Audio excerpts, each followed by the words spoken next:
Question है कि ज़कात की अदायगी के लिए किन शराइत का होना ज़रूरी है। बड़ा अहम सवाल है, तो इसको आप हजरात जो है वो ज़रा तवज्जो से सुनिएगा। नंबर एक, सबसे पहले ज़कात की अदायगी की जो शराइत है उनमें सबसे अव्वल शर्त जो है वो उस शख्स का मुसलमान होना है कि जिसने ज़कात देनी है, जिस पर ज़कात का कानून लागू होगा, उसका मुसलमान होना ज़रूरी है, क्योंकि काफिर पर ज़कात नहीं है। एक बात। दूसरी बात यह कि उसका बालिग होना, बालिग हो वो, और क्योंकि नाबालिग जो है उस पर भी ज़कात नहीं है। तीसरी बात जो है वो ये है कि आकिल होना, यानी अक्ल व शऊर वाला होना चाहिए। दीवाना, पागल या जिसका दिमागी तवाज़न दुरुस्त ही नहीं है उस पर भी ज़कात नहीं है। और इसके अलावा चौथी बात, उसके अंदर ये शर्त पाई जानी ज़रूरी है कि वो आज़ाद हो, किसी का गुलाम ना हो। आजकल गुलाम वगैरह का जो सिस्टम वो तो नहीं है, लेकिन ये भी शराइत में है कि वो आज़ाद हो, क्योंकि गुलाम पर जो है वो ज़कात नहीं है। अच्छा, एक और चीज़ है जो बड़ी अहम है और जिसमें लोग जो है वो अक्सर गलत फहमी का शिकार हो जाते हैं, और वो ये है कि माल का मालिक होना, इसको कहते हैं तमलीक। यानी जो बंदा ज़कात दे रहा है ना, जिसने देनी है, वो उस माल का मालिक होना चाहिए, ये ज़रूरी चीज़ है। और फिर जिसको दी जाए तो उसको भी मालिक बनाया जाए, ये भी अहम बात है।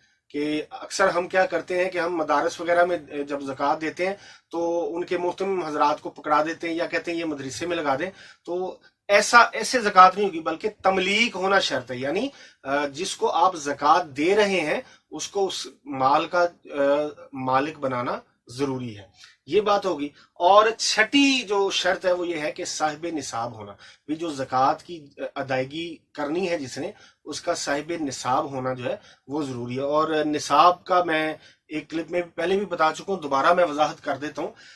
यानी एक शख्स जिसके पास 7.5 तोले सोना हो या 52.5 तोले चांदी हो और साल भर वो उसके पास जमा रहा हो और उसकी घरेलू जरूरियात जो है वो दीगर जराए से पूरी हो रही हो, और वो जो रकम है वो एक साइड पर रखी हो, तो और साल गुजरने के बाद फिर वो साहिब निसाब कहलाएगा और फिर उसमें से 2.5% के हिसाब से ज़कात दी जाएगी।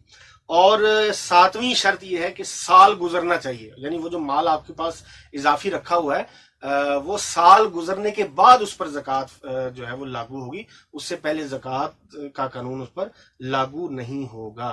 तो एक और चीज़ है कि वो जो माल है ना वो ज़रूरियात असलिया से जायद होना चाहिए, जो यानी घरेलू ज़रूरियात असलिया से मुराद है जो रोज़मर्रा की हमारी बुनियादी ज़रूरियात हैं, वो अखराजात कहाँ से हो रहे हैं। तो वो जो माल है जिसमें से ज़कात देनी है वो उस ज़रूरियात असलिया से जायद होना चाहिए, यानी एक साइड पर रखा हो, वो खर्च ना हो रहा। तो ये वो चंद शराइत हैं कि अगर ये शराइत होंगी तो फिर उस शख्स पर जो है वो ज़कात का कानून लागू होगा और उस पर ज़कात वाजिब होगा।